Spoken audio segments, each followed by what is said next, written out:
ଆପଣମାନେ ବାଲିଆପାଳ ଏ ଅଞ୍ଚଳର ଜଣେ ଜଣେ ସୁଦକ୍ଷ ଗୁଣୀ ଜ୍ଞାନୀ ଏବଂ ସମସ୍ତଙ୍କ ପାଖରେ ପରିଚିତ ଜଣେ ଜଣେ ବ୍ୟକ୍ତି ପ୍ରତ୍ୟେକ ଅନୁଷ୍ଠାନ ସହିତ ଜଡ଼ିତ ଅଛନ୍ତି।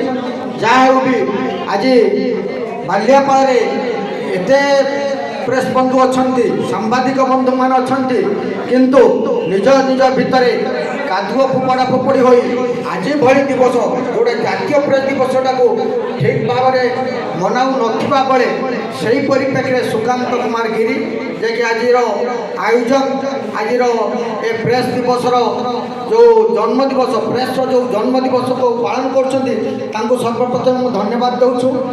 ତାପରେ ଆଜିର ମଞ୍ଚାସୀନ ସମସ୍ତ ଯେଉଁ ଭଦ୍ର ମୁଖ୍ୟ ଅତିଥି ଏବଂ ଏ ଅଞ୍ଚଳର ଜଣେ ଜଣେ ଗୋଲ୍ଡେନ୍, ଏ ଅଞ୍ଚଳର ଜଣେ ଜଣେ ସ୍ୱର୍ଣ୍ଣକାର, ଜଣେ ଜଣେ ସୁବର୍ଣ୍ଣ ବ୍ୟକ୍ତିତ୍ୱ, ସେମାନଙ୍କୁ ଆଜି ଏ ମଞ୍ଚରେ ଆସନ ଅଳଙ୍କୃତ କରାଇଥିବାରୁ ସୁକାନ୍ତ ଭାଇଙ୍କୁ ଧନ୍ୟବାଦ ଦେଉଛି। ଆପଣମାନଙ୍କୁ ମୋ ହୃଦୟରୁ ଧନ୍ୟବାଦ ଦେଉଛି।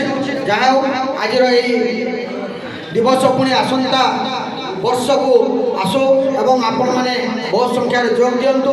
ତଥାପି ଗତ ବର୍ଷ ମୋର ଗୋଟେ ନିବେଦନ ଥିଲା ଏହି ମଞ୍ଚରୁ ଯେ ଏହି ଦିବସଟିକୁ ଆମେ ଏହି ଆବଦ୍ଧ କୋଠରୀ ଭିତରେ ନ କରି ଖୋଲା ମଞ୍ଚରେ ଯଦି ବାହାରେ କରିଥାନ୍ତୁ ତାହେଲେ ନିଶ୍ଚିତ ଭାବରେ ଲୋକଙ୍କ ଲୋଚନକୁ ଆସନ୍ତା। ତେଣୁ ଏହି କଥାଟିକୁ ମଧ୍ୟ ଏ ବର୍ଷ ମୁଁ ରଖୁଛି। ଜୟ ହିନ୍ଦ, ଭାରତ ମାତା କି ଜୟ। ସର୍ବୋପରି ସମସ୍ତଙ୍କୁ ଧନ୍ୟବାଦ ଦେଇ ଆଜିର ଏହି ପର୍ବକୁ ଶେଷ କରିବାକୁ ଅନୁରୋଧ କରୁଛି।